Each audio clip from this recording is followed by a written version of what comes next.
Hello, everyone. Hello. Welcome to this special segment of Black Rose's Garden Community Radio. I am your host, Black Rose. I thought to come to you this Sunday to with my special guest, Mr. Fred Hill. It is a lot going on in the district, and I really want to keep you all involved and keep you all up to date in the information. First of all, I want to start off by saying that applications for the summer youth program for Washington, D.C., they're starting the application process right now. So you have to go to the mayor's website for more information on that and get your kids signed up for the summer youth program. 2021. Let me invite a few people. Yeah.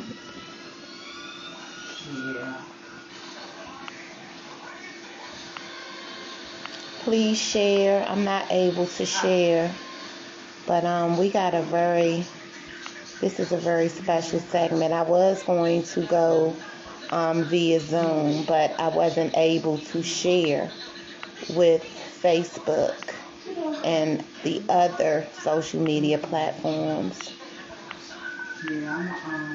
So I'm going to get Mr. Hill. Hello. Can you please share for me? Get Mr. Hill on. Yeah, because she needs something. She needs all that.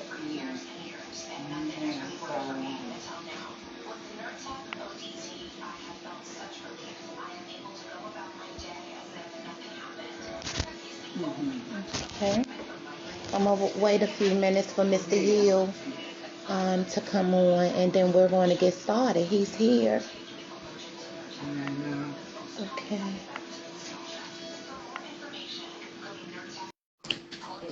That don't make no difference.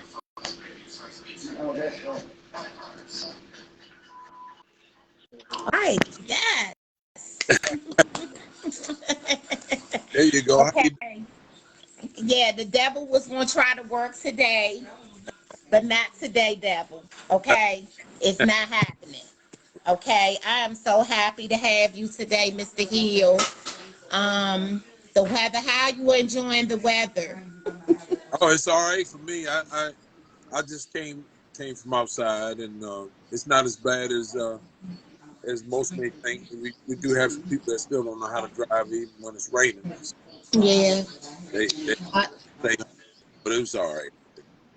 Yeah, how is the streets in the city? I'm out in the county right now, out in Capitol Heights. We're kind of like, it's not too bad, but they haven't gotten out to really plow the streets and things out here. But I'm pretty sure they'll be getting around to it tonight to put some salt out and everything.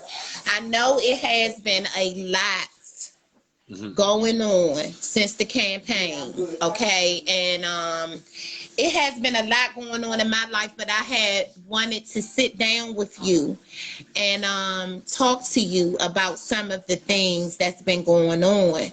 I understand, it's been some issues with the citizens being able to, the residents of DC being able to get their driver's license renewed. It's like everything is at a standstill, and these are people that need their driver's license to even go to work. Exactly. Yeah. So the crime is sky high. It's just been a lot of things going on. I live in the city, in Ward 8, and I've been there for real ever since November, and I swear it was like my first week there. I come outside the house and it's someone laying on the street dead. Broad daylight on a Sunday, afternoon, beautiful day outside, and those type of things are going on in broad daylight. And the very next day, another murder. And you know, just to be there because I was living in the county, you know, just to be there and to witness and hear the ongoing police sirens and the ambulance and the gunfire. You know what I'm saying? And just to see the activity that's going on. And then we had the events of January the 6th, you know, that was very overwhelming, and it closed the city down for 15 days. And, you know, just the fact that they were even able to, you know, execute something like that, domestic terrorism, and, you know, just to see how everything is playing out right now. I know you have a lot going on. You have still been working towards making Ward 8 a better place. Tell me what's been going on since the campaign, and, you know, some of the things that you have been dealing with. Okay. And came up with people being poor. They did not understand my and so just over the last years, about with program, right? And how it always. So since the campaign, that this originally I was a bit mad that the council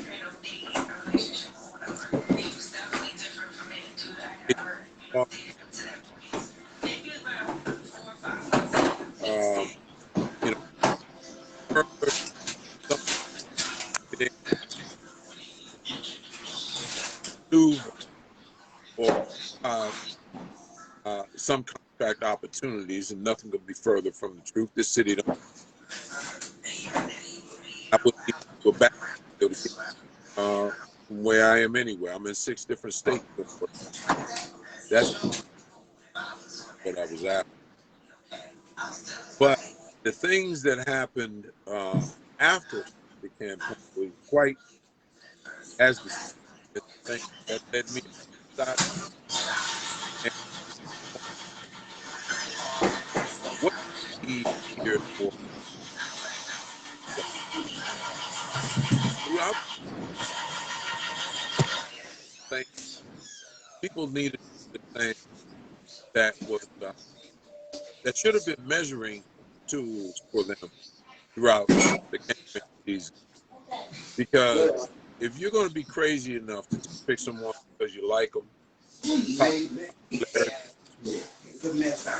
it's going to be based on results. You end up with a real result. There's some in the background. Can you hear that?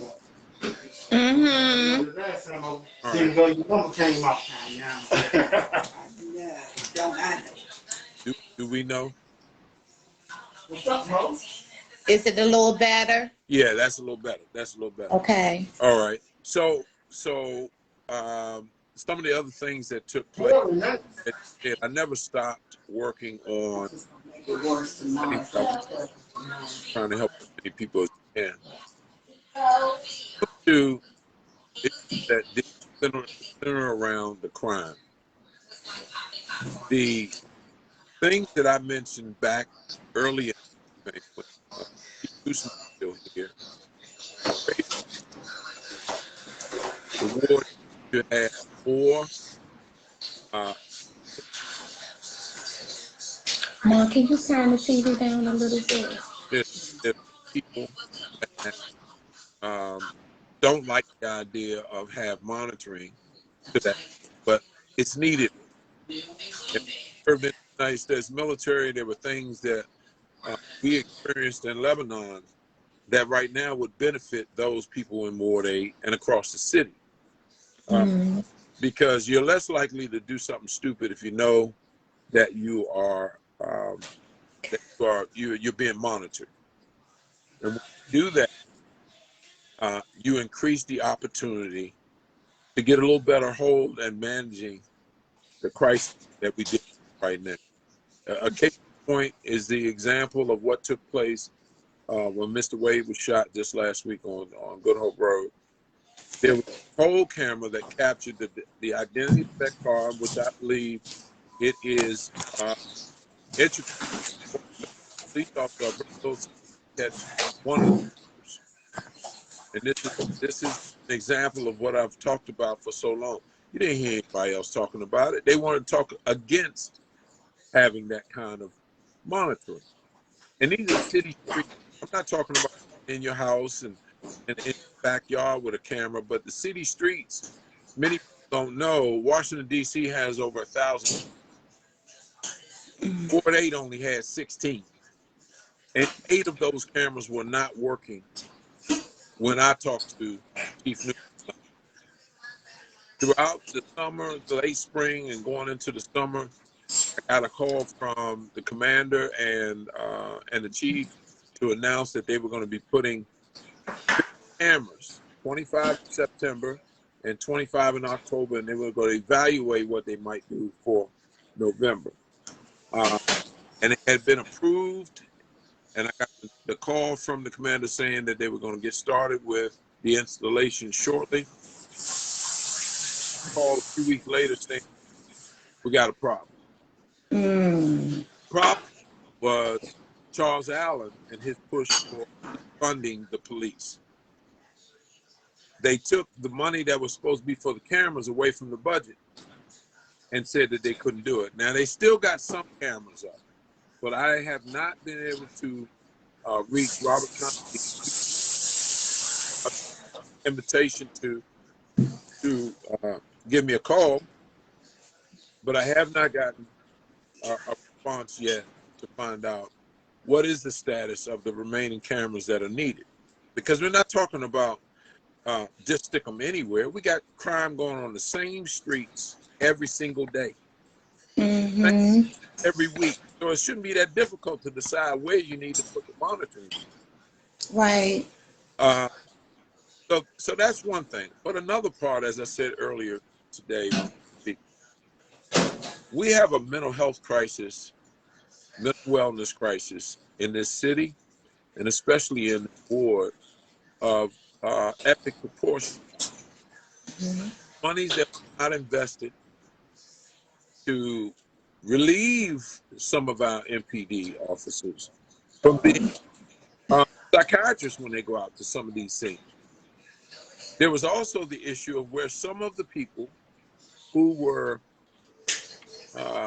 charged with a crime, had there been a different road or pathway to evaluating the situation, MPD would not have arrested that person. That person should have had a mental evaluation, and then that mental evaluation could have put forth them into better care and treatment to manage the trauma that they were dealing with themselves. Instead, we put MPD up to that, and now you have quite a few people in the community that may know the individual that was arrested, like police, because they came in to do what they were called to do. So we got those issues that we're dealing with. We got the issues where we do have officers that need to be held accountable. Case Right. the Warren Brown case, Sutton, Officer Sutton is still on payroll. And he clearly violated the policy of no chase rule, which led to the death of Karan Brown. Mayor to this day has still not called the Brown family or Karan's parents to say, to offer condolences. It's sick and it's sad that we've gotten to the point where those who sit in the position, elected officials, so they can be there because they there, as opposed to realize voted them in to those positions. But we got to have the community educated on how they still can be involved. Once the decision has been made to hire one of them, elect one of them to office. Mm-hmm. So those are a few things that's in front of a lot of people right now. But you mentioned earlier about the driver's license situation, and Mm-hmm. I've been trying to do my license September of last year. So, Mm. so when you talk about dialing 311 and going online and setting an appointment, unlike a lot of other people who were able to get through, mine did not offer me an opportunity to renew online. And then it's instructed me to contact uh, the DMV. And Mm-hmm. when I contacted DMV, I got the run about calling every Tuesday at 3 o'clock. And right now, today, I could call at 3:01, and I've been told week after week, I'm sorry, no more appointments are available. I spoke to a Miss Miller uh, about a week ago Mm-hmm. on a Monday. Wednesday, Uh-huh. it was an off Tuesday day. And she instructed me that she was going to try to see if she could get me something in, but it didn't offer a date beyond 30 days. So, so one more month goes by, and I don't have a license. So when I started talking to some people in the community, I happened into some people who are working on Bolin Air Force Base. Mm-hmm. Go to work right now because they do not have a valid driver's license. They not the military because they do not have a valid ID. Now, how do you get an ID and that's not a driver's license? It's the same situation you got to go through to get a driver's license. Mm-hmm. Who, because after a year of you not having your license renewed, you are forced to take the test and the driver's test over again. Wow. Now, the mayor has stated because of COVID, these things will not apply. But somebody like myself and the people that I've also talked to don't just do business in DC. And the feds don't want to hear it. Maryland State Police don't want to hear it. They don't want to hear it. That's Virginia right. State Police don't want to hear it. And so that leaves a number of us not being able to work because the city ain't got their stuff together. Wow. It's sad. It really gets to the center of me when we had all these government employees out of work but getting paid throughout this pandemic. And no Mm-hmm. one had the innovative thought to how to use my time when I'm down to come up with a working plan to keep people going. You already have my information. Matter of a real ID picture. Then give me a waiver ID until you can take the picture. Mm-hmm. You know, you buddy fist bumping Joe Biden. So tell him what kind of challenges we're having with this real ID requirement so they can minimize the negative impact that it's having on people here. I know it's happening all across the country. So, you know, I've talked to truck drivers that can't earn a living because if they pull into a DOT inspection, they're going to take the truck off the road Right. and tows. So these are some of those things that center around. When it comes to the protests that took place a few weeks ago, January 6th. Mm-hmm. I wasn't as surprised because at that time everyone knew, anyone with some sense knew who was orchestrating the center of that protest. Right. Exactly. That was the former president. Um, because when you give an instruction for people not to bring weapons to work, and these are officers that normally would have their weapons on, you made it easier for these people to come marching up in there. Right. So, on the day of the inauguration, leading up to, actually the week leading up to it, that it wasn't going to be business as usual. And little incidents that showed up. I think it was maybe 3 or 4 incidents. These were what I call copycat people. They may or may not have been a part of the Proud Boys or any of the other groups that were involved in it. But they knew not to come here with that nonsense that time, because Yeah. the number of Air National Guard and other military support staff that was here, they clearly were not going to take a chance on the people itself. And I was thankful that we, before the inauguration, we got a phone call to bring our porta potties and other support equipment to be a part of that historic moment. So I was quite proud that our little company was selected, and we served the Air National Guard of DC throughout the event. Yes. My take on, the events of January the 6th is that, it had been in the making for the past 4 years. When you think about all of the people that were fired from different positions and the people that were put in place, you can actually tell that, something was going to happen. Looking at some of the comments and actually going to some of the people's pages who came here, and I went on Twitter. Twitter was like the nesting ground for the Trump supporters, the ones who were coming here. I read some of the comments. Some of the comments said things like, we're going back to 1776, but bigger and better. The fact that we had nooses, we had a noose right in front of our U.S. Capitol. Just the fact that we were able, like, racism was like, had peeped its ugly head. It woke a lot of us up. A lot of us thought that, we was putting that stuff behind us.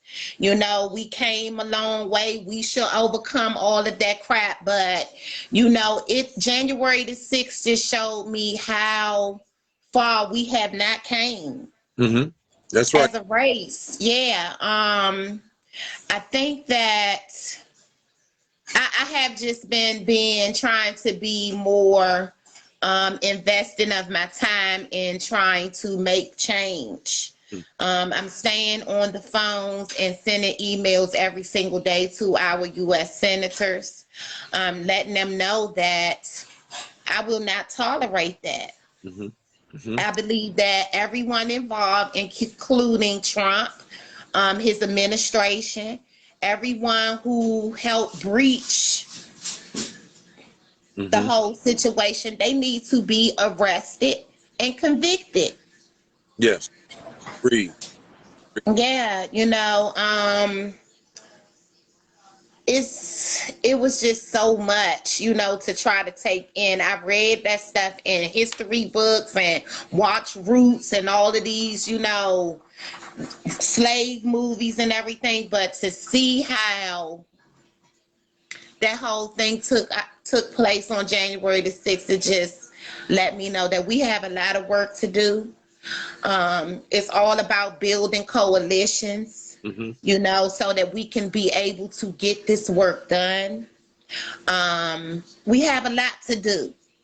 It has got to be done, as you said, building coalitions, but there also needs to be some realness and understanding the people that you try to build a coalition with. If they are if they are not about the business, then you need to shake the tree. And some people have talked to me or suggested that I even called the mayor and apologized to her for what? She took $20 million from me over the last 5 years. Right. The council member took money from a construction project that I should have been paid on about 2-3 years ago. So don't ask me to go and apologize to a thief for nothing. Right. I'm not interested in that. I'm interested in accountability for what you have done against the people who are here. Right now, there are more African businesses forced out of business in Washington, D.C. than has ever happened. In the last 6 months, there have been over 400 companies, and COVID ain't got nothing to do with it. COVID has nothing to do with it. The current mayor right now has done everything through DSLBD, DGS, OCP, to steer the contracts away from the contract opportunities away from the businesses that have been here 20, 30 years. It's ridiculous. Yeah. They've taken the position to use the seat that they sit in as a controlling point of contract steering and theft. I will never apologize to someone like that, who clearly has done things that harm more people than it helped. We got people right. OCP gave away a $400-some million contract to a company that did not have a DC license to operate here. What Carl Racine's Attorney General's office said, that the CAB office said that it was incorrect and illegal. They shouldn't have done it. They turned around a week later and issued the contract anyway. Good God.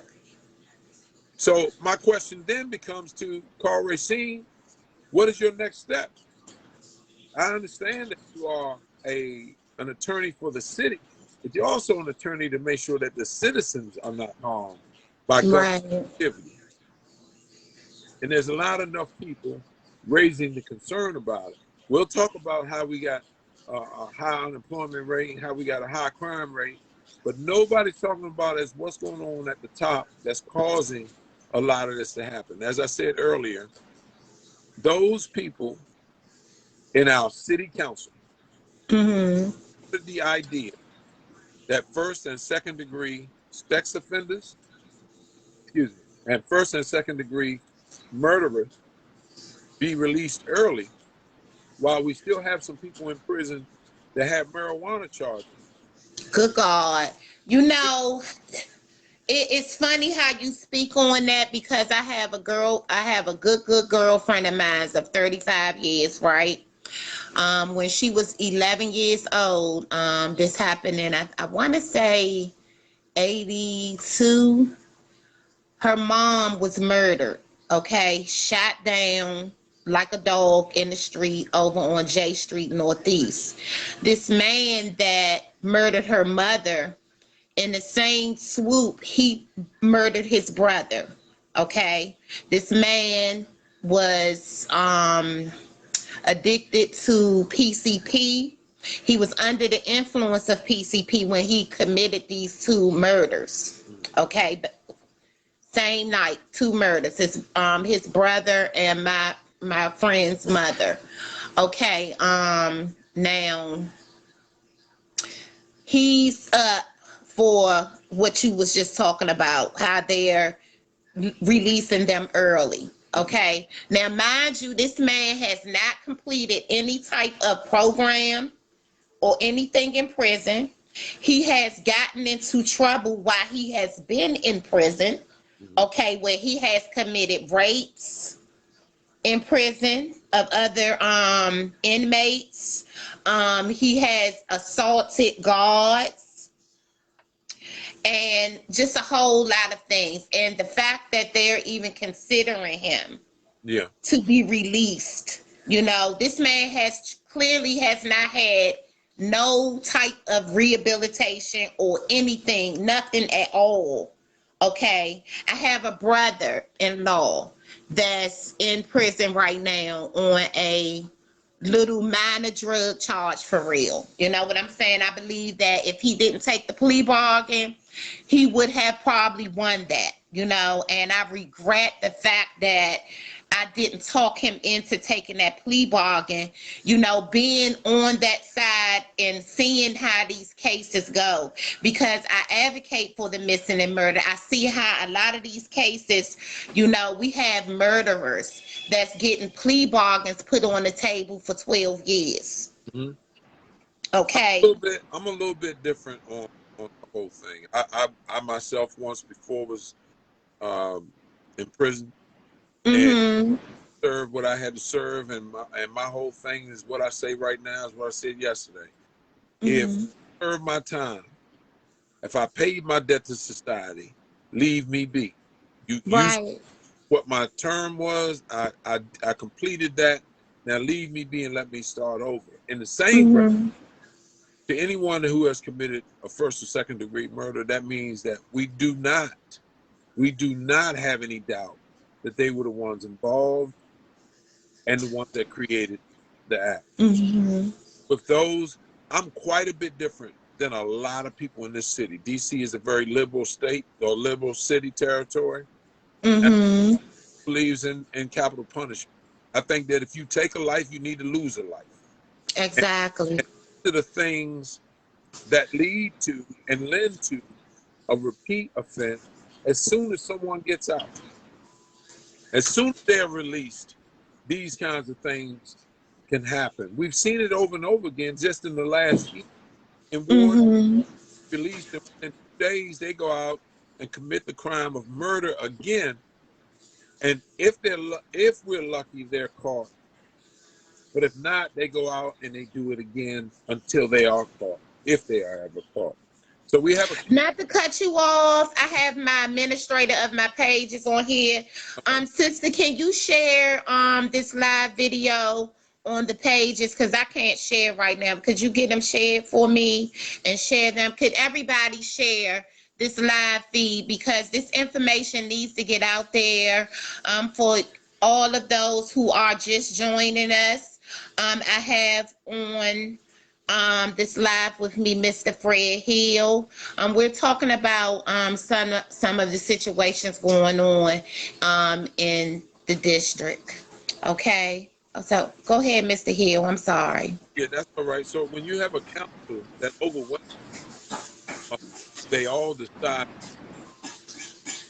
or to release these youngsters earlier than the term that they were assigned because of the crime they committed.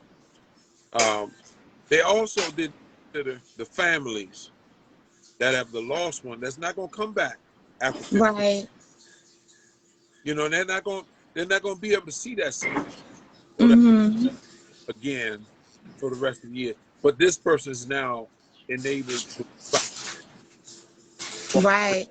We also Yeah. how are they going to manage and police the city when not one of them have been so much as a security guard at Walmart. They didn't Exactly. think about policing the city, so they didn't listen to the chief, and they did. And I doubt very seriously that they're going to be listening um, to Robert Conti if he comes with solutions that needs to be considered. Um, these are the things that undergird this kind and movement of economic development for Ward, the last frontier in the city for development. And same thing Mm-hmm. corridor. You've seen the same thing happen in Trinidad, and now we're going to have it happening right here. You allow the murder rate to continue because some of them Right. lost through the act of the crime. Some people will be afraid to stay, so they will move out of the city. There are those who are left that may be able to manage until or unless something happens to them, and then you get the property value forced down because of all the stats, and then gentrification kicks in, and you got people coming in here buying grandmother's house for $100,000 when it should have been Right. generational wealth of the family to continue. Now, we have efforts, I believe, and I'm saying that I believe from the mayor's seat all the way through the council that look to benefit from the opportunities that come through Ward 8 because we Mm-hmm. don't have them speaking about creating job opportunities for Ward 8 residents. We don't Mm-hmm. we don't hear them talking about and creating and including African business opportunities. And let's get something clear. You'll hear me talk about African more than you hear me talk about anybody else because that's who I am. Exactly. Yes. But Mm-hmm. benefit from anything that's done. Other people will benefit. Care about what they do. Enough of us benefit from it. We will make a difference. We can reduce the numbers of those people who are on the street homeless. We can reduce the numbers of those people who are unemployed and change the dynamic that by having before them. And right now, I say this over and over again, if you don't have the right leadership, you're never going to get that heard on the table, because I tell you what I experienced when you asked me earlier about some of the things in the campaign. In Ward 8, it really surprised me that we had people in Anacostia coordinating like Philip Pinnell, and we had, what's the newspaper, the Washington Informer, Denise Rolock Bond. We had all of these different people, gatekeepers, I call them, of the ward, that did little things that were big, that had a big impact on blocking me from being involved in debates and getting my message out to the public when it came to those debates. There were 2 debates that I was enabled to get in. I forced my way into the Democratic debate because I was a member, so they could not refuse me access. The other one was Am I My Mother's Keeper by Rhonda Hamilton. And in both of those debates, we had such a positive and strong impact that the Philip Pinnell with the Anacostia Coordinating Council and others decided that they wasn't going to let me participate in the debates that they had arranged. They would much rather allow the Republican to participate in a Democratic debate than to have Fred Hill in it. And it just opened my eyes to the people who you think are the leaders in this city are really nothing more than control. Yeah, they're not. They're just the faces. They're the faces behind the machine. Because see, what a lot of people don't understand is a lot of this stuff is already coerced. It's already been put out there. Yeah. They had certain people to help push what you see going on today. Yeah. In DC, they have them in place to help push it through. Yeah. You know what I'm saying? To help, and they're going to keep them in. They're going to keep them in. And I tell people all the time, I was very disappointed, you know, to see the numbers, you know, and I thought that people really had an understanding to what is really needed in Ward 8. You know, I thought they had an understanding that, you know, they're not finished changing things, and it's not going to be the changes that's going to benefit everybody. When you're talking about Ward 8, you have majority of low-income residents, right? In Ward 8. You know, and they're making all of these changes not to even fit them, not to even fit the criteria to even help them get out of, you know, any situation. And when you're talking about, you know, people are moving away and things of that nature, they're not going to be able to pull that stuff in Prince George's County. It's not going to happen. If and when so many are going to be shocked to the number of services that they have right now.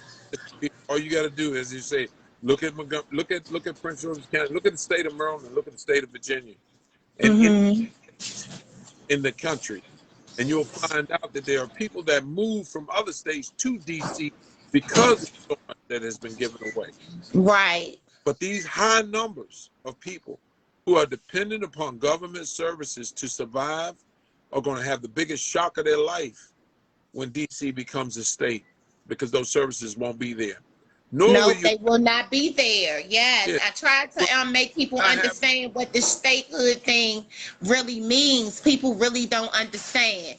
When, you know, it's going to be a governor, it's going to be a lot of things that's going to change. So when you look at, you know, even when you look over at Maryland, the state of Maryland, and you see all of the different things out here. I'm in Prince George's County. They have been considering this, you know, the it's predominantly Black, and it's considered one of the richest counties in Maryland. Yes.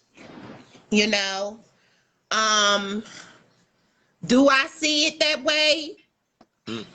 No. You know what I'm saying? I'm not going to say that it's in a bad situation, but I'm not going to say that they're going to allow the riffraff and the you know, guided to come bring that triple that stuff over here. It's not going to happen.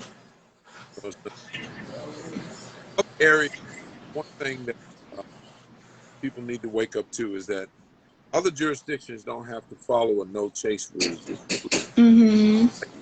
But, and there are other things that you are measured on when you go into other jurisdictions that are done differently here in the district. And a lot of it falls on the shoulders of those who are in the council right now. Those are the legislators. Those are the ones who are putting forth the rule of how the city will be run. And it limits sometimes what a man might be able to do, but it also affects some of the agencies. I tell you, the shock and that is how we have that the violence interrupted programs need to stay in operation. Now, this was a program that originally came out of the Attorney General's office. The problem I have with it, as I've looked at it, is that there's not enough data captured to even show the value of having the program. Right. You talk about how many instances that they that information is not readily available, which tells you that they're not capturing. Right. That's number one. Two, if it was so effective, why do we have the murder rate climbing, the incident rate climbing, the crime rate climbing, instead of coming down? And part of that is because it is right now being looked at by Charles Allen. Charles Allen had a hearing. I was in about 3 weeks ago, maybe 4 weeks ago, and it was on public safety. When last week, but it absolutely surprised me that everybody that was on that call was from outside of DC. Different people to testify. They were all from outside of DC, and they were all pitching their violence interrupted program that worked in Austin, Texas, and Denver, Colorado, as what should be here. And when I had my chance to speak, I identified and announced that you got to be out of your mind to announce that you are in Austin, Texas, and you trying to compare your program to be successful and effective here in Ward 8. That's like kindergarten and Kuwait. Right. It's two different dynamics that's going on. And one of the things really is it looked like it was an opportunity for them to start their business talking about the idea of public safety and enhancement. But here's what came out of it. I recognized then that General Racine wasn't going to be the one to say that my program failed. Right. Right. So they never do. They never do. And start the narrative that we do something different with the programs. And so have Charles Allen introduce all these people, open up to the council that they're going to have to start evaluating the effectiveness of current violence interrupted programs. And when they see that that's not enough, they also recognize, wait,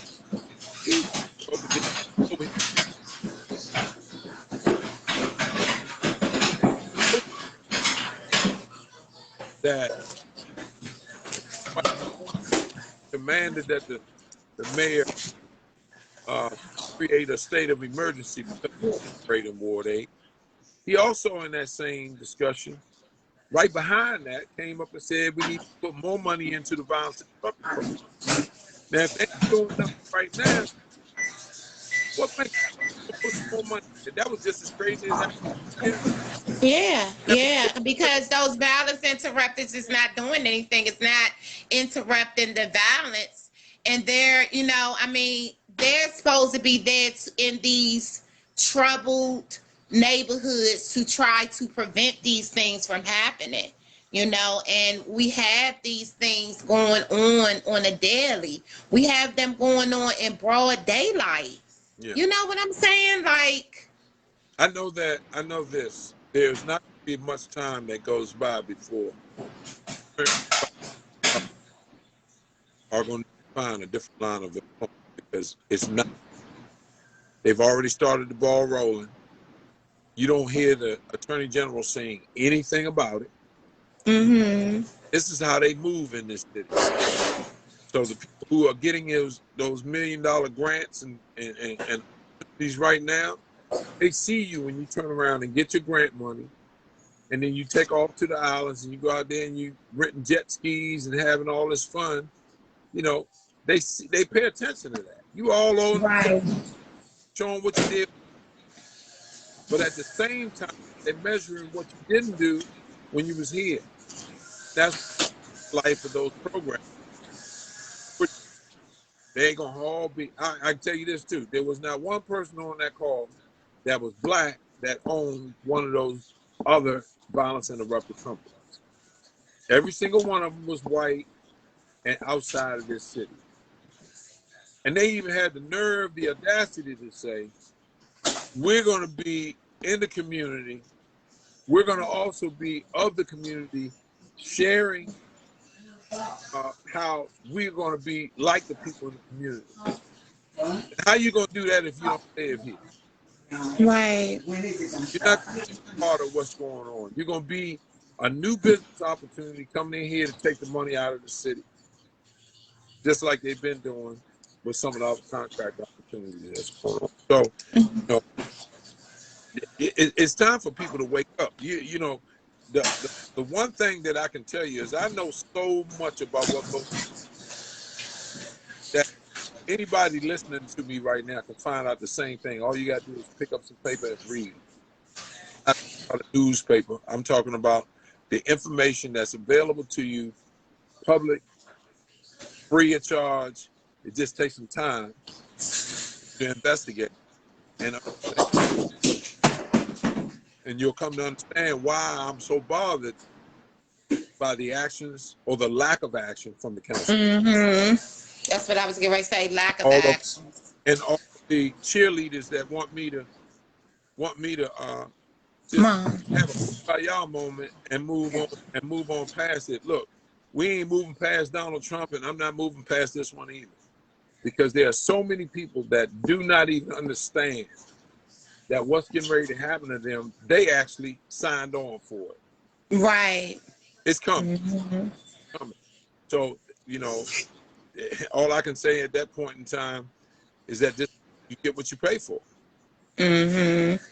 What are some of the things that people can do? Because like I said, I've been making phone calls. I've been sending emails. How important is it right now at this present time for people to get involved? What are some of the ways that things that they can do and ways that they can get involved, Mr. Hill? Well, I'll be the first to announce that I had never stopped campaigning since November 3rd. I'm getting ready for because there is going to be one coming. People need to understand that the less you depend on someone else to give you factual information, the stronger you become. You don't need to take my word for it. If I say something, go do your homework. Tell me I'm lying, because I ain't gonna waste my time telling you a lie, but I could sell you anything. Right. I could sell you anything. So go check it for yourself. When I tell you Trayon White took money from a contractor that should have went to pay me, I got the evidence of that. When I tell you that the mayor ain't never been over in Ward 8 except for to cut a ribbon on a development project, I got evidence of that. Mm-hmm. Open your damn eyes, you'll see it too. Right. We over here now talking about needing. I was in fact during the campaign, in one of those two debates that were held, in 1 week, I made the announcement that we needed a level 1 hospital. The next week, the second debate, which was a Democratic debate, they asked all the candidates, do you think we need a level 1 hospital? Now, all of them got to speak before me because I was low on the totem pole. And I said, no, we need a level 2. They said, wait a minute, just last week you said we need a level 1. And I said, the reason I said that is because I know of all the candidates running, none of them know what a level 1 hospital even is. Right. None of them know that. All of them said unanimously, yes, we need a level 1 hospital, but did not even understand what they were asking for. But we still don't have a hospital that's set up to do what we need. Now, a level 2 hospital is it provides ambulatory inpatient care, surgery to the highest level. Everything, Right. everything except for training the staff or the ability to teach staff medical career. Okay, like George Washington or Howard University. Okay, and we right now as residents of the ward and of the city know better than to listen to what the mayor said. Well, we don't need a level 2 hospital. We don't have enough use for the needs of that right now. Mm-hmm. That if they build that hospital, it'll get just as much use from the south, from the north side of Prince George's County, south side of DC, and Virginia, because it's all within 10 or 15 minutes around the Beltway. Mm-hmm. So don't try to sell me on the idea that that's not needed.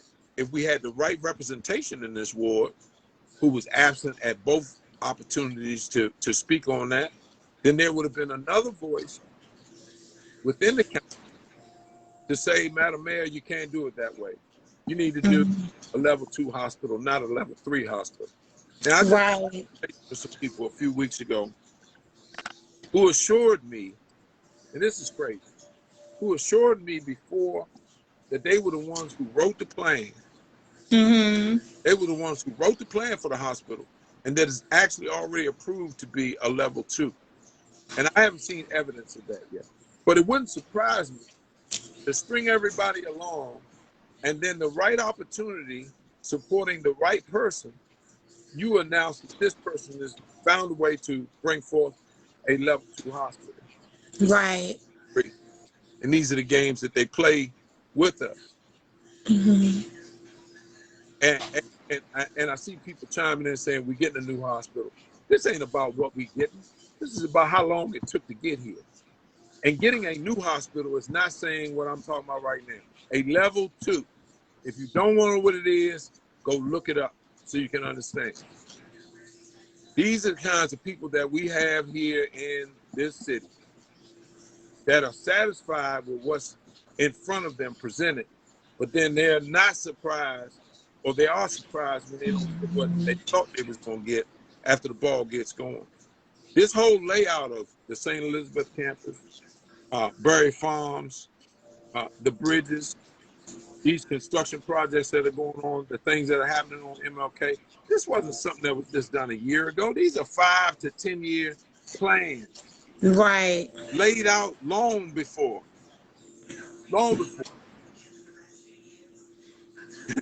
Here's a guy saying we're going to get a level 2 at Howard U. I'm not talking about Howard University. I'm talking about right here in Ward 8. We already know what's up at Howard.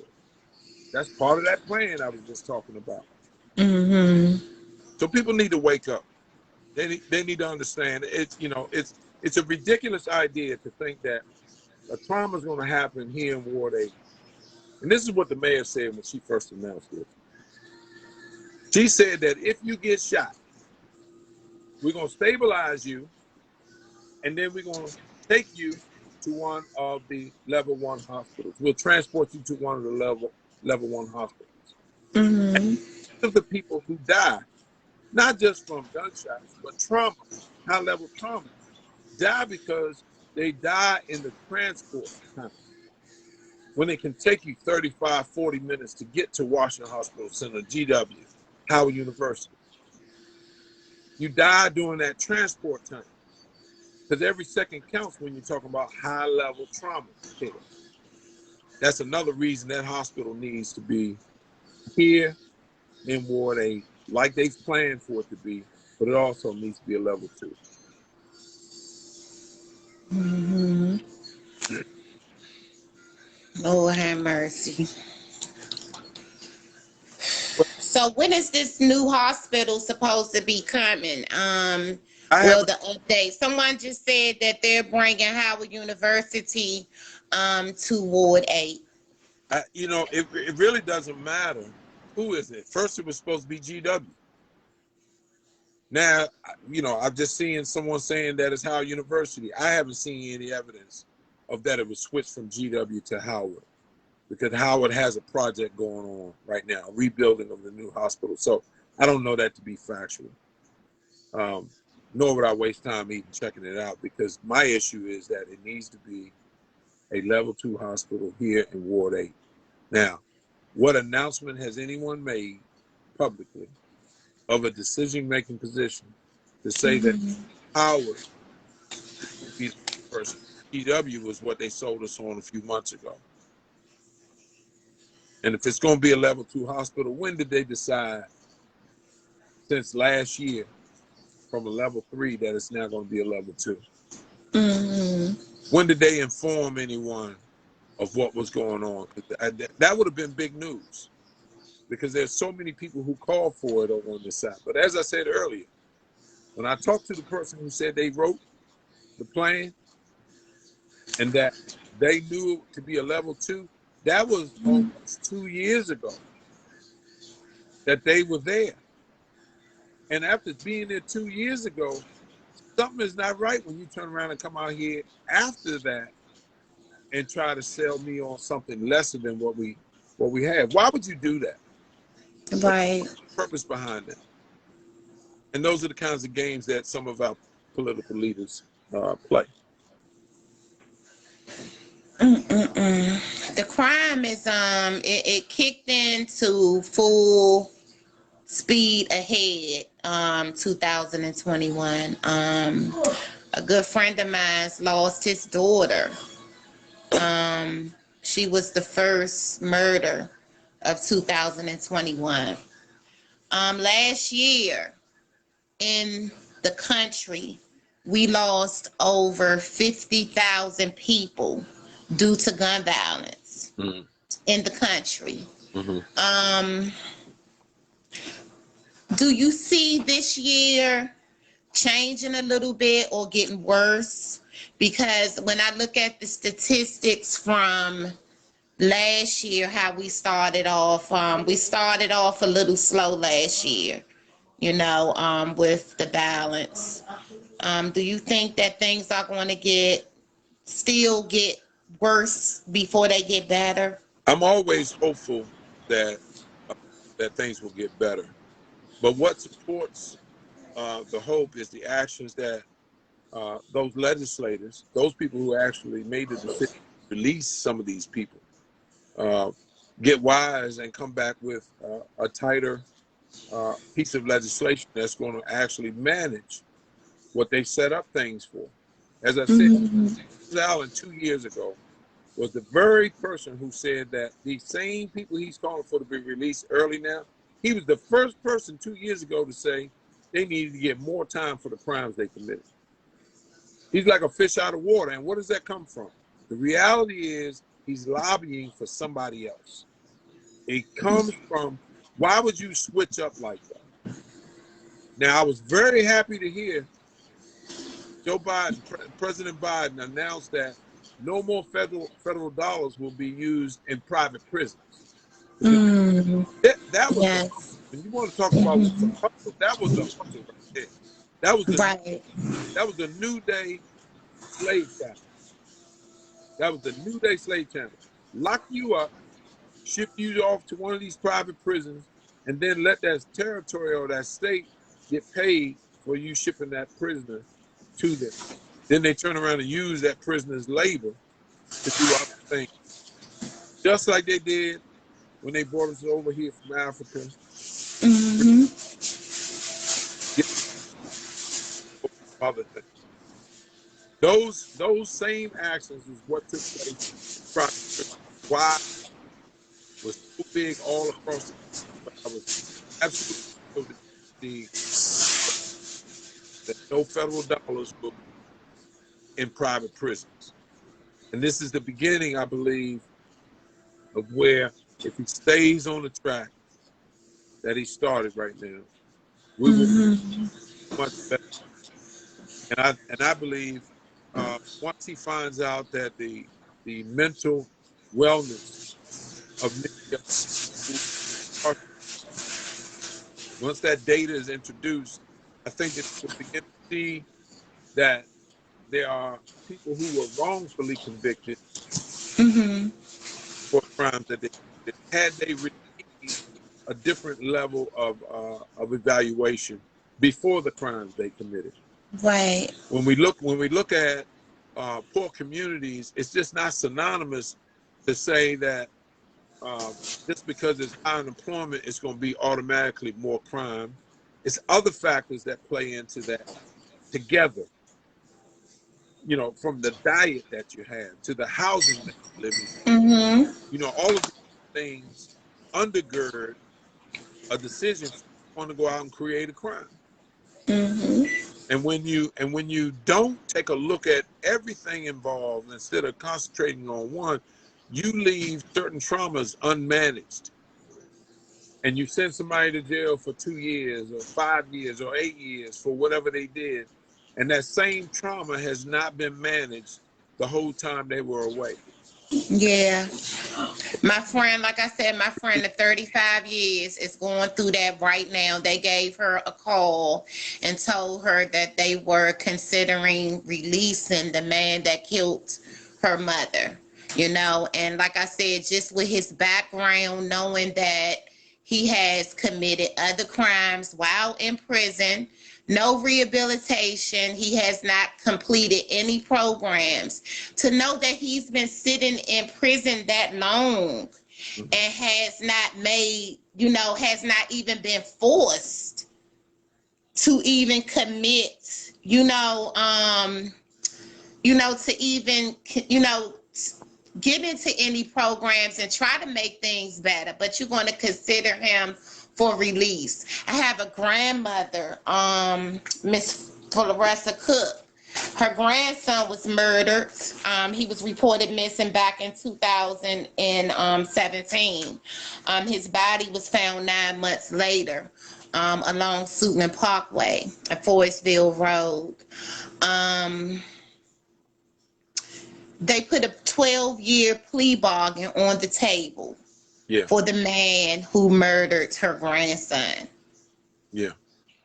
I'm seeing a lot of these cases turn out like that, especially the ones that have been backed up for so long. I'm seeing a lot of them turn out like that. That's, since the pandemic, I deal with a lot of these cases, and I've been sitting in on these Zoom court preliminary hearings and things of that nature. Some of them have been put back far, and it's just a mess. It's a mess. Let me ask you this: why do you think a plea bargain is impossible?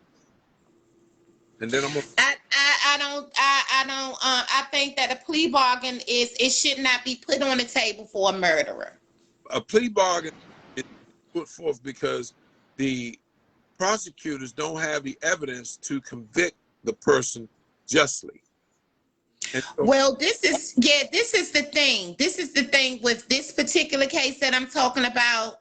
The prosecutor basically told the grandmother, and the family that, hey, You know, we've been carrying this case out for too long. You know, I have too many of these cases. You know, they backed up.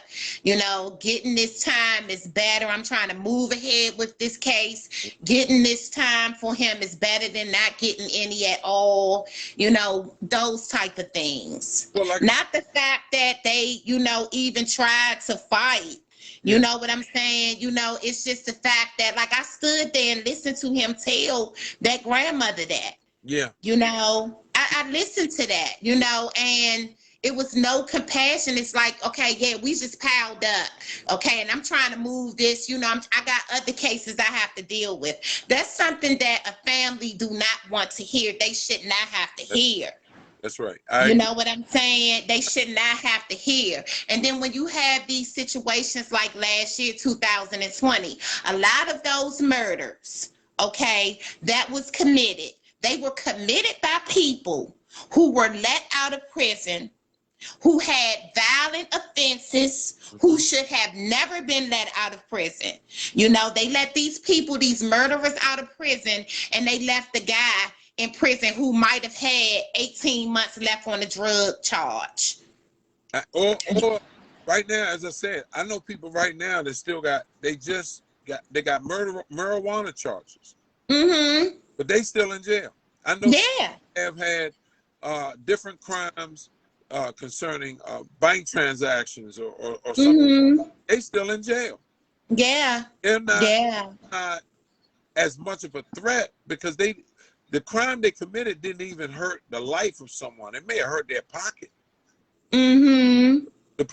You know, it is because these people who are the prosecutors and then the police who do the investigation haven't got the evidence that is needed to be unquestionable when we go into a court. And so, because now I have you in handcuffs and in my jail, the only way you're going to get out of here is you're going to have to agree to this murder you committed. Now, for that, I'll give you a lesser sentence. Now, that same mentality came from when a police departments many years ago, back in the 40s, 50s, 60s, this was a tactic used when they came away from saying that you just can't shoot somebody down. Right. I got you locked up, black man, and you ain't going nowhere unless you say you raped that white woman. Right. Okay? Or unless you say you stole that candy bar, whatever it was. And to have a lesser sentence, I'll go ahead and take that. Because I know if I do 6 months, 3 months, a year, I'm gonna be less challenged. I'm gonna be less challenged than to worry about what this prosecutor may try to do to me. So I'll go ahead and take the plea. It's extended all the way into now. So hopefully, President Biden and the DOJ will take a serious and hard look. If he's talking about racial equality, he got to have that included in it as well, because overwhelmingly, it's more of us in prison than any other group, and that's just not the way it's supposed to be. If this is going to be the year to start fixing those things, you know, it could be seen as some form. As I was sharing with some friends yesterday, it could be seen as some form of reparations to go in and recognize that there are a number of us Africans who were wrongfully convicted. Yeah. But those who actually have the evidence against them need to be held accountable. Hell, I did my time, so why can't you do yours? Yeah, it's just so much. You know, I'm just all over the place, you know. Today is the 35th birthday of missing persons Olga Oro, who was reported missing back July the 19th, 2020. She went missing. She was reported missing like maybe 5 days after Keith Johnson was reported missing, which today, 2021, near one of them, neither one has been located as of yet. They have made an arrest in the case of Olga Oro. They arrested 55-year-old Darnell Sterling. with second-degree murder. But we still haven't found her yet. I've been kind of, trying to work with the police chief, Chief Newsham, back way, before he decided to move, and go to Prince Williams County and everything to start, back up with these searches, with Keith Johnson as well as Olga Oro. They just made an arrest on the case of Unique Harris, who went missing back in 2010. It took 10 years, to make an arrest on that. Why do Relisha Rudd? Yeah. No one has been arrested. Yeah. Okay, no one has, and we know damn well, excuse my language, because I said I wasn't going to cuss today, but we know that the bus didn't just stop with Khalil Tatum. That's okay? Right. That's right. That's right. We know that, okay? Why do you think that and I have advocated for cases all over the country. Mm-hmm. Okay, I have been involved in searches in other parts of the country where we have located individuals. Yeah. You know what I'm saying? Yeah. How come we have these few high-profile cases, but, why do you think we have not found or located anyone as of yet? Well, it's hard to say on a case like Relisha Rudd. It's hard to say when you don't have the actual evidence that shows what happened after they left the facility. You see the activity of the people involved while she was there. And we know the people that were connected to her or possibly her disappearance were limited to those people, but we just don't know what happened after that. Well, see, the thing about it is, my thing is, Mr. Hill, it's like we don't have no laws put into place. Okay, had we had a law put into place, like I've been writing up a bill, and it's just it's so much research that you have to do with these bills because I want to do it right. I have been researching other parts of the country where they have this bill in effect. Like I said, I have advocated for many cases where, they have this bill in effect, and we have parents that have been arrested. Yeah. Okay, because I feel like there was some instead of, because most of the time when we have situations like that, and there's children involved, the first thing they do is they take the parental rights from the parents. They remove the children, the other children, just like they did with Relisha's brothers. They removed them, and had them in foster care situations, and like I said, even advocating on that case and dealing with the stepfather, by the way, is, working on a reunification after 6 years with his children. And, going through all of this, we come to find out, that they should never had even taken the children from him. Yeah, right. The children should never have been put in the system.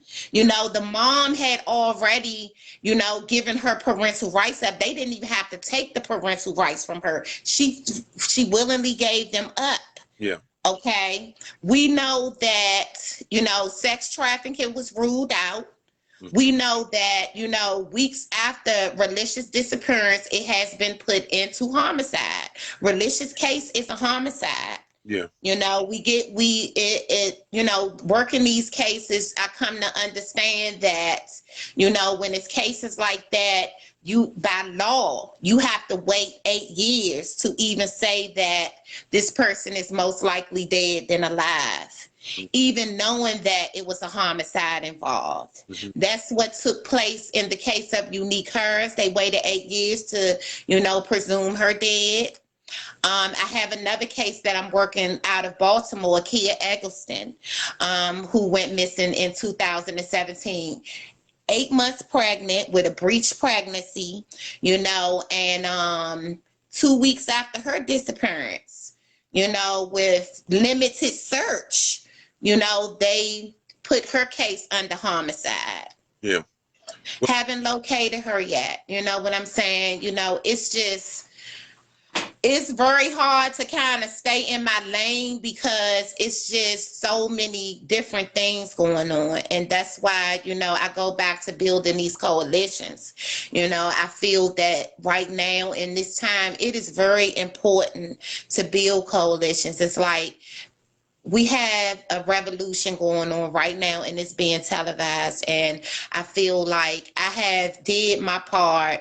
I protested, Mike Brown and Mhm. Ferguson. I did the Freddie Gray situation down there in Baltimore. I have been out there in them streets protesting. I did it every time something happened. And when George Floyd was murdered by the police, I just felt like I had to do something else. You know what I'm saying? Because all that pot banging and marching and all of that stuff, it just wasn't getting us heard. Right. Right You now, know? but that's a similar situation that we have going on in Ward 8. Mm-hmm. You have a high number of shootings. I mean, I remember Right. just like 2 weeks ago, it was a shooting every day. It was a shooting every day. Now, somebody didn't die Mm-hmm. every day, but it was a shooting every day. Mm-hmm. Part of that is that they were in the same communities every day that they had had a previous crime, maybe a gun related crime, maybe a week or 2 days before. Mm-hmm. And when you don't have action that comes from the legislative crew of the council Mm-hmm. that can aid MPD and the Attorney General's office and Department of Justice in making sure that the measurement and monitoring of these crime-ridden areas are handled properly, then you're going to have repeat. Now, again, I go back to what I said at the beginning. It's part of the economic development plan. Right. Okay, we got 500 and some people that are on the table right now to be released, I think, by March 1st. March the 1st. Yes. Yeah. Yes, indeed. Mm-hmm. And there's this big push to push everybody to Ward 8.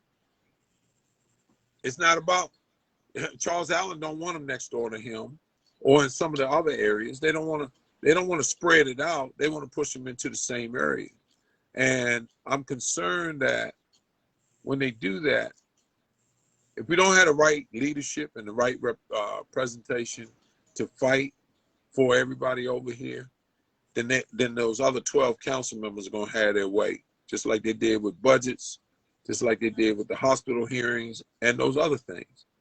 These are things that representation and leadership make a difference for where we are. But we Yeah. have our leaders, or the people who are so-called gatekeepers, speaking on behalf of the rest of the people who are here. They allow it to happen.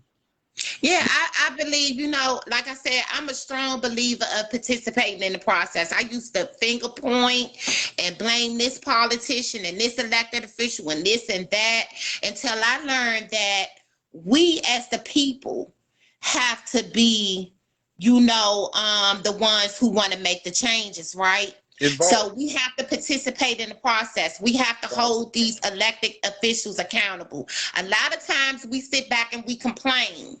Okay, we complain to certain people for them to, make these things happen. Mhm. You know what I'm saying? But we have to be the voice and the reason to change. If we want change, you know what I'm saying? We have to learn how to participate in the process of voting and what it's all about, and holding people accountable. It's Mhm. very important to make those phone calls, to get out there, and then if you are out, you're doing what you're supposed to do and participating, then you can, fuss these people out and finger point all you want.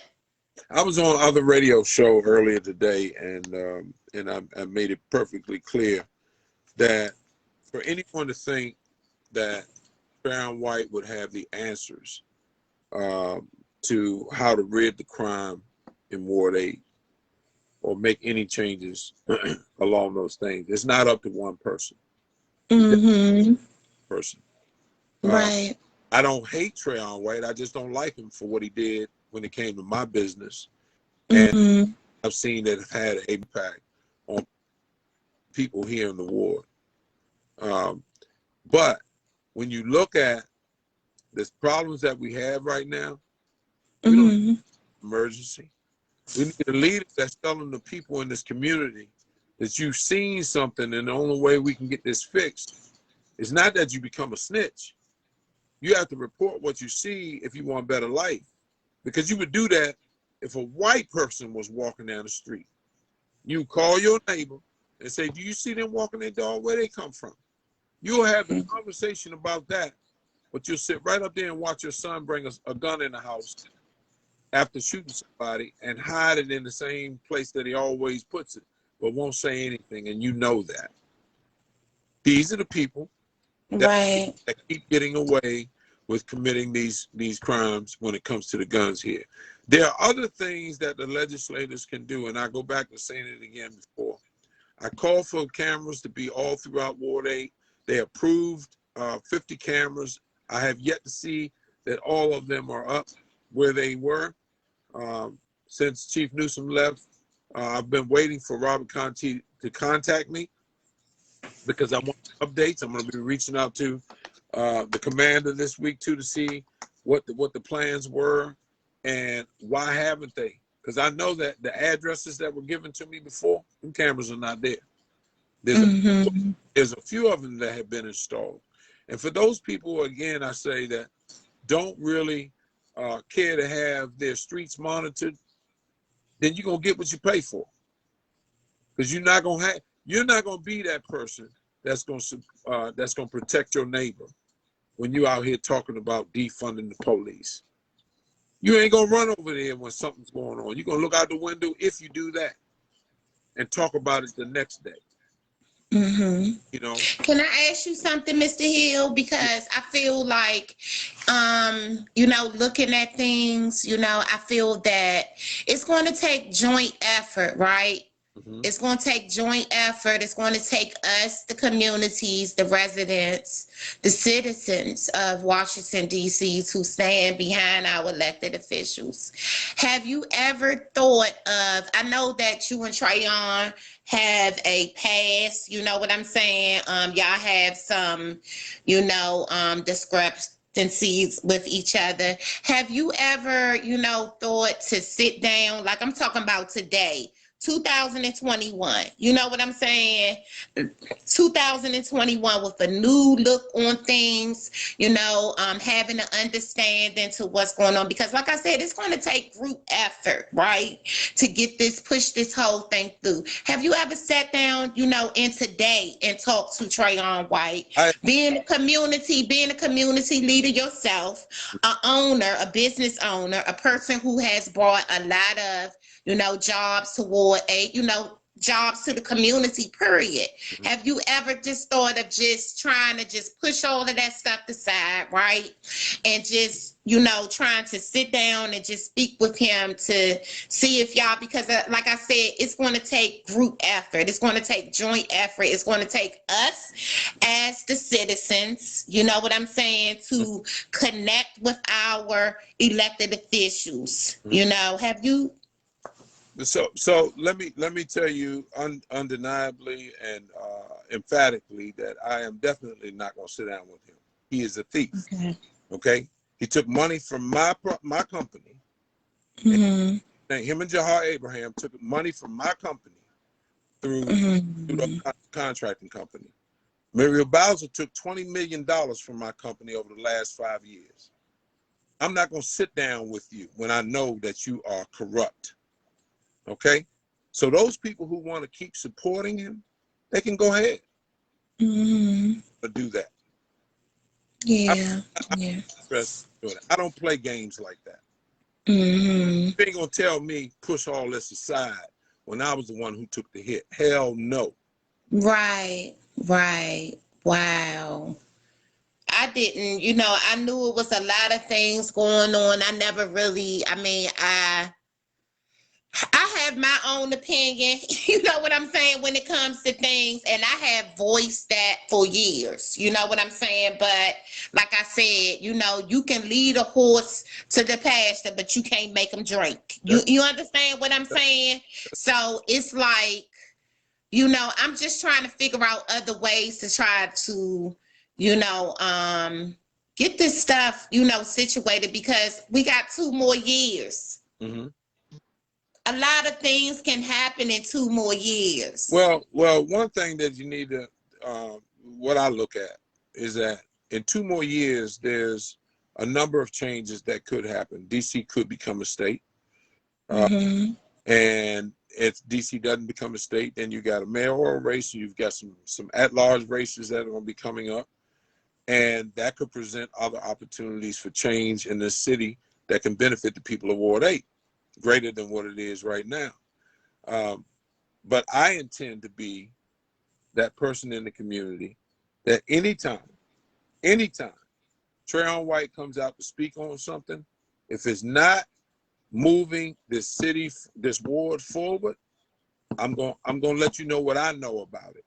The same thing that happened with this announcement to call the mayor to have a state of emergency was really ridiculous. Mm-hmm. They didn't call a state of emergency when the Air National Guard was here a few weeks ago.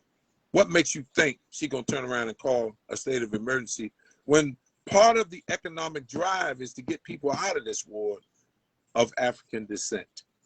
Exactly. Okay. That's why they're allowing a lot of this stuff to happen, you know, and I tell my young people all the time, every chance I get, you know, to talk with them, you know, I let them know all the time that, you know, they're setting you up for failure. You measure a man's character by his actions. Okay. And if we take things back, see, you know, some people have even suggested today through social media posts and all, you know, can we have a kumbaya moment and can we all just get along? But think, you're the one who picked someone to be your leader. Mm-hmm. Your leader, a few years ago, made a very degrading comment about the Jewish community. And when they made that very degrading comment about the Jewish community, before that comment was made, he had roughly about 5,000 to 6,000 followers. Mm-hmm. Media, right? Overnight, it went to 43,000. It went to 43,000, and people all over the world tuned in because of what this guy said to these people, to this community of people. Mm-hmm. Then during the primaries, the Jewish Coalition decides that they're going to endorse him. Now, you can say what you want, but I am one who believes that that was done as part of a deal to say, you go sit down over here, we got this. And we got this, yeah. We got this. Mm-hmm. You don't get from him unless it's about a murder.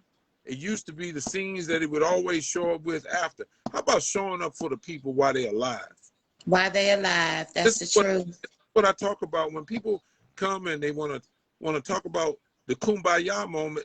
You can't have no kumbaya moment when you know the history like I know it. Yeah, I'm not saying the kumbaya moment. I'm just saying where, you know, you have a lot of great. I felt like for me, you know what I'm saying? I felt like that you would have been a better pick.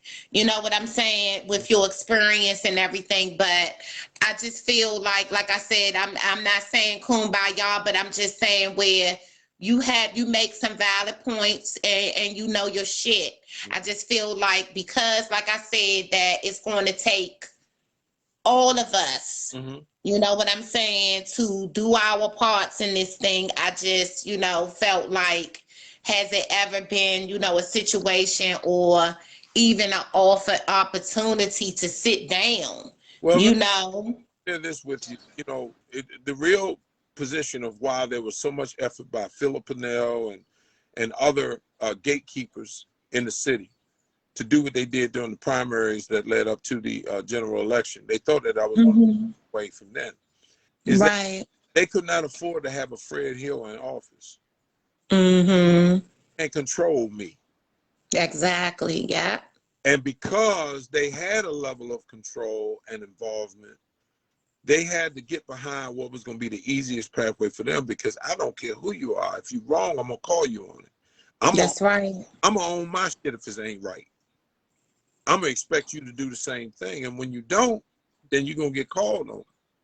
And so all of them, including as I said before, Denise Roloff Barnes got $7,000 of my newspapers that I paid her to distribute in the Washington Informer 2 weeks before the election period, or actually 4 weeks before the election period. And not one of them damn newspapers was delivered. So when I made a public statement for those nonprofits, those people who were in this city, who had received money from me, in the last 2 years, I donated or loaned $473,000 to people in this city. Good God. So you can't come talk to me about having a moment of peace when I that kind out there. And I say give because the people that got loans from me, I ain't expecting them to pay me back. I look at their actions right now and see that they're not lining up to do what they're supposed to do. That's come back around. I just cut you off. And in 2021, I don't do none of that. I keep my money in my pocket. That's right. If I'm gonna help, that's right. That it's gonna help, and they're gonna align with what I expect them to do with the money, as opposed to just turn around and go buy some more cigarettes. You know, it's time out for the dog and pony show that was put on just the other day, demanding the mayor to have a state of emergency, and then turn around 2 sentences after that and say we need to increase the violence interrupted money. For what? They ain't delivered on nothing yet. Nothing yet. Yeah. So why would you make a comment? And so people gotta wake up in this city, especially in this ward. Yeah, they're gonna have to make another decision on that, because I don't think that would be right.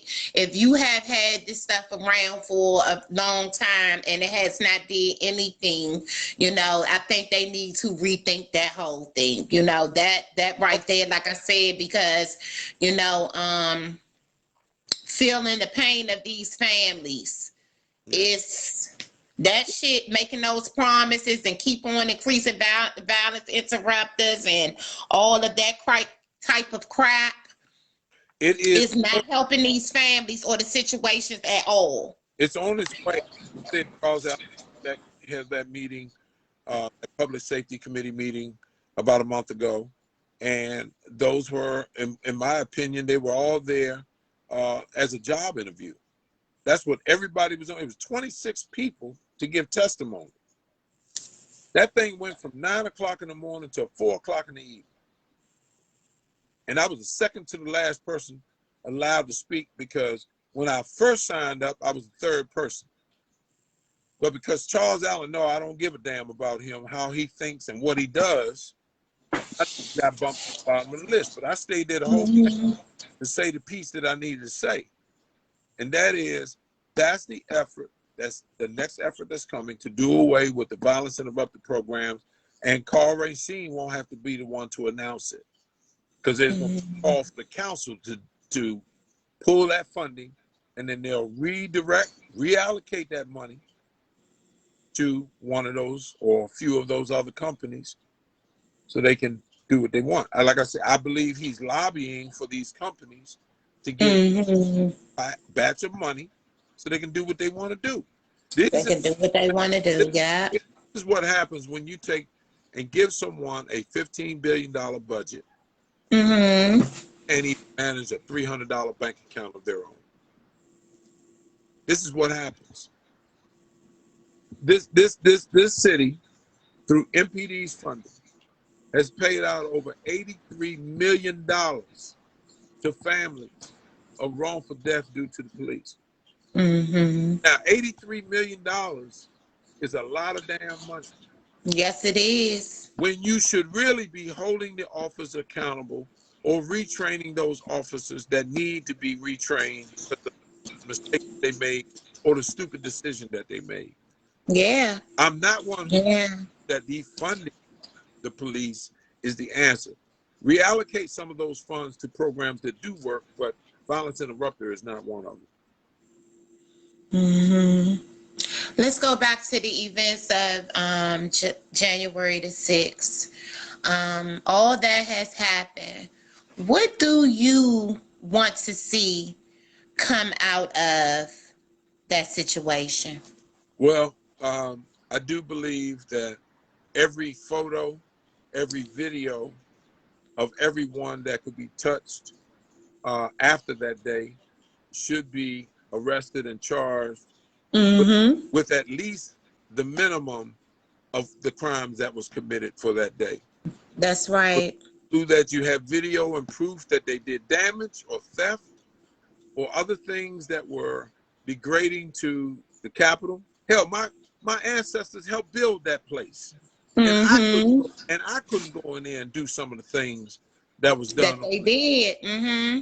If they, Shit, Black Lives Matter couldn't even go and stand outside on the steps it had been, without being pepper sprayed. if it had been a Black Lives Matter protest, there would have been so much bloodshed, so many Mm-hmm. shot before they even got to the steps. I experienced a similar situation when we were doing a protest at the Capitol, calling Congress to come back in and make a decision on the monies to give out to the people. I think it was a $1,200 payment to go out the PPP money. Okay. I go to the Capitol. I and my partner are walking around. As we get up to the Capitol from the parking lot, we ask, which way do we go to the shortest distance to get to the Supreme Court side? And they told us, walk around that side, and we walked around. Now, I am at least 100 yards ahead of about 15 other people that are with us. I'm in a suit and tie. My partner's in a suit and tie. As we walk around to those very steps that everyone got a chance to see, where the Proud Boys and everybody else went up in, as we got to those steps, they start putting up gates so that we couldn't come up to the steps. They start putting up gates. Now, they assumed that all of the people were together, but I didn't introduce myself like that. And I said, excuse me, officer, but why are you putting up the gates? We want to go up to the Capitol steps. And he said, oh, I'm sorry, you won't be able to go up here. You're going to have to go on the outside of the gate and stay over there by the lawn. And I said, well, what's up with all the people? Now, everybody else that was walking through there was white. Mm-hmm. And so I made an issue of it. I made an issue of, why are you stopping me? Now, the guy, when I called for a supervisor, they sent a guy down there. As the white officer is starting to approach me, he stops and he waits for a black officer to come. And then they send the black officer over to me. And I asked, are you the supervisor? He said, no, my supervisor's over there. I said, well, that's who I need to speak to. He said, well, he sent me over.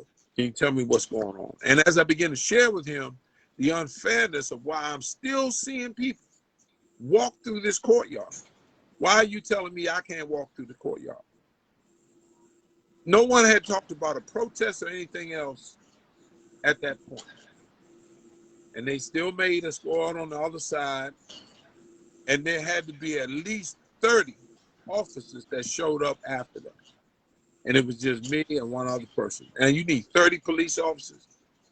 I didn't curse any of you all. I didn't raise my voice. I demanded you give me a justified answer as to why you shut this gate off for me, but you allowing all these other people to walk through here. And they just so happen to be white. Mm-hmm. So I saw things. yeah, I saw things progress. I saw things progress because, me and Miss Angela, A21, my co-host, we used to make it our business 4 times a month. We would go down to the Senate office buildings and we would hand deliver letters. When we first went there, Mr. Hill, I swear to God, them people looked at us like we were science projects. Yeah. Okay, why? Because we were black. Another reason is because they wasn't used to seeing black folks come down there and voice their opinions and their concerns. Mm-hmm. Mm-hmm. And we were going in there to address our concerns on paper in a letter, a nicely written letter. Sometimes 2 pages long, 3 pages long. And we were walking past people who were out there being arrested and everything for the same thing that we were basically going on the inside to do. Yeah. This is, as I just said a minute ago, I wouldn't be able to go to the Capitol without being looked at out of the side of somebody's eye as to why I'm there. Mm-hmm. Want me to believe. I mean, I heard people talking about before the protesters were coming. I'm going down there and they ain't gonna do this and that. And I'm sitting there saying, you know what? You claiming a house for people who don't even care about you. Right. And these are the people who are not involved in the protest. They inside the damn Senate. They inside Yeah. the building. Well, I knew it was an inside job anytime they approved a permit for people to come, over 36,000 people to be on one permit. Okay, we did a march from the Department of Justice to the Lincoln Memorial 2018. And we had to get a permit from the National Park Services to be able to hold that event on the marble of the Lincoln Memorial.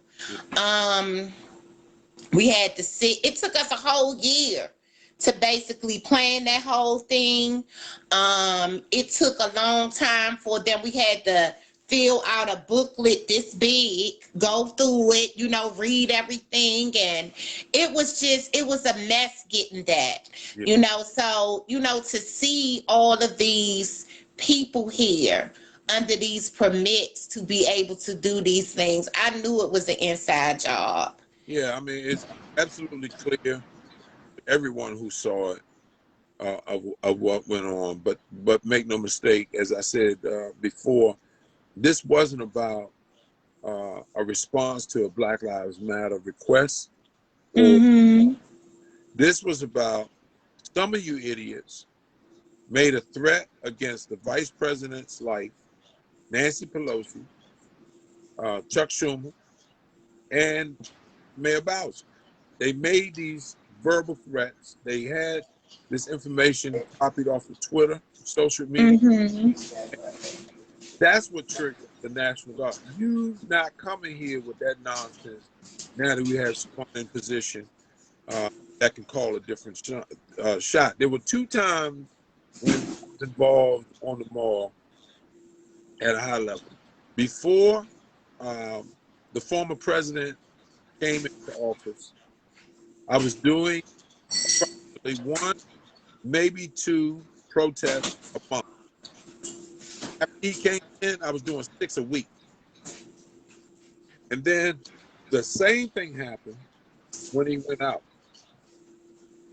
And when we got the call, because I had been talking with the team since September about how they were going to deploy team work contracts for the inauguration.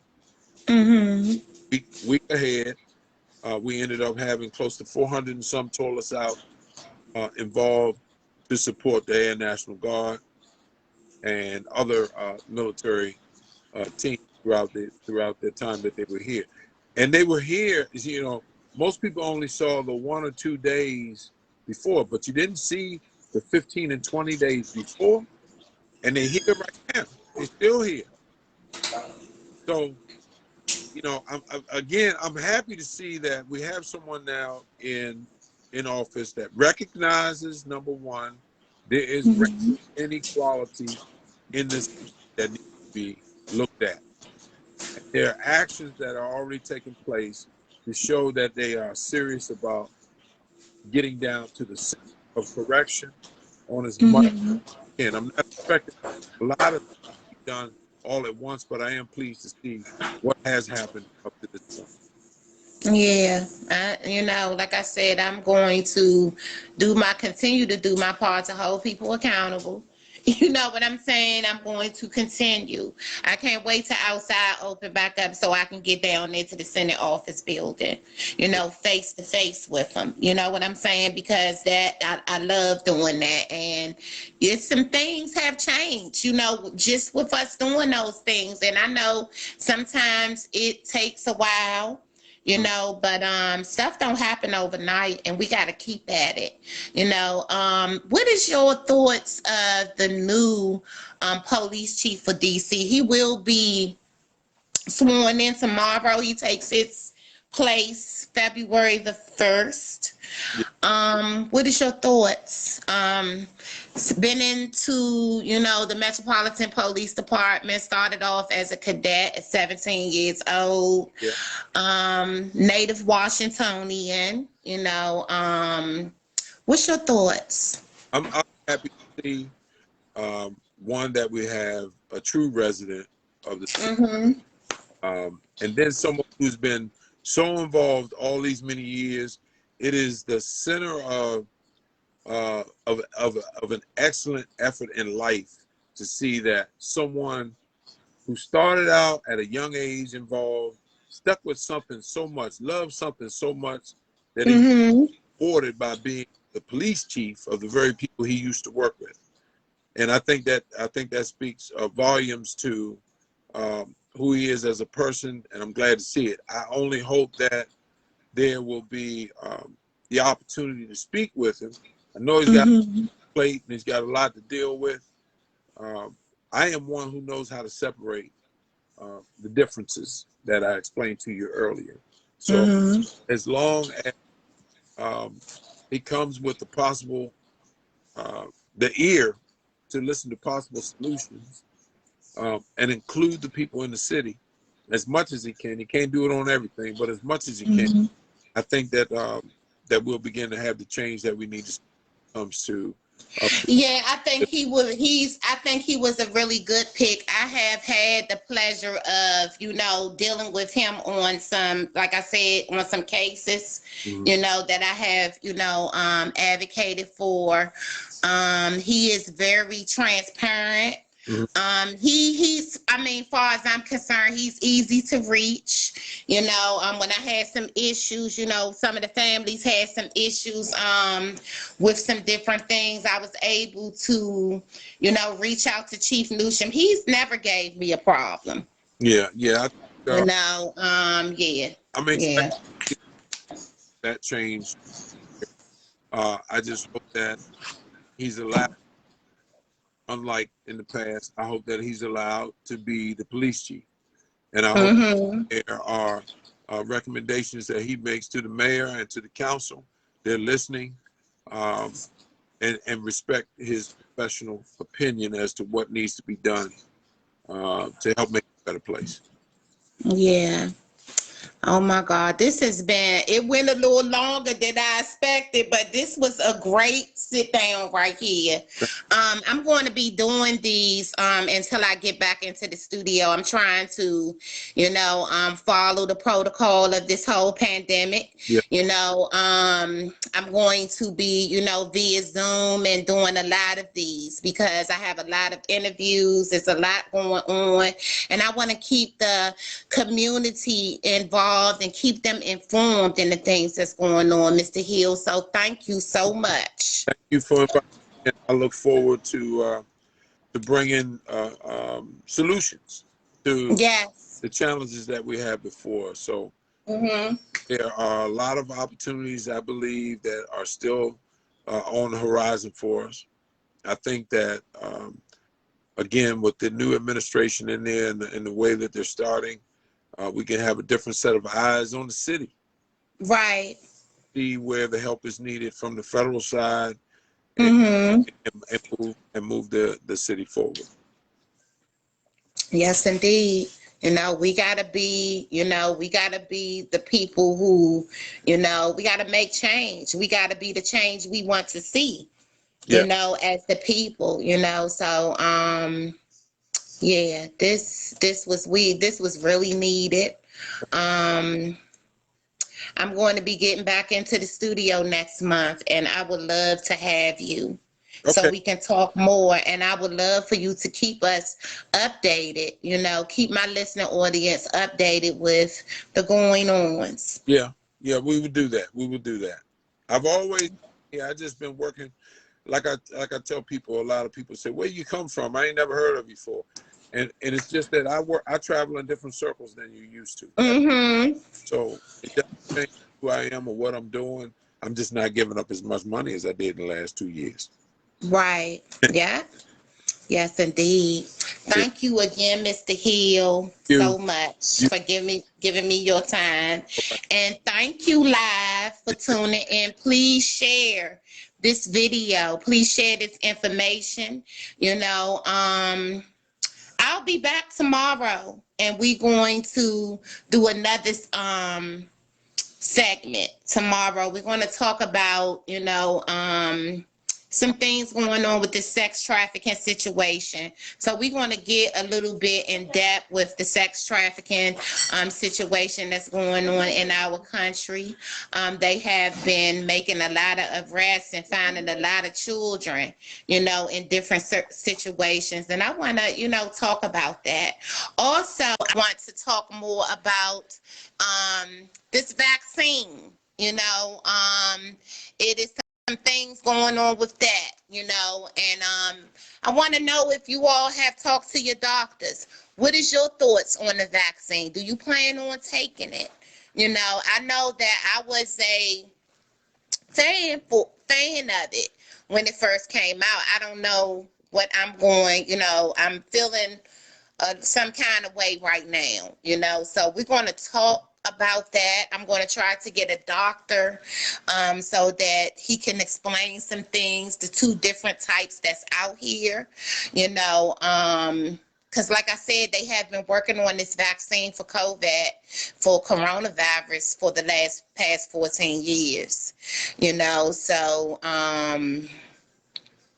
yeah, we need to talk about it. So thank y'all so much for tuning in with me tonight. Let me see.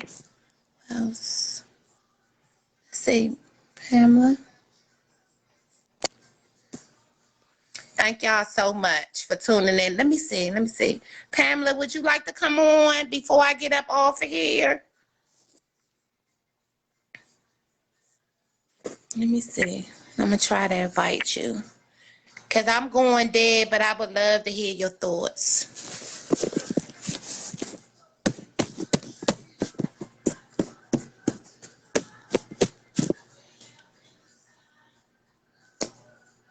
Okay. So I guess not, y'all. I'm getting ready to get up off here because my phone is going dead. I'm down at 19%. I thank y'all so much for tuning in. Y'all stay safe and enjoy the rest of your Sunday.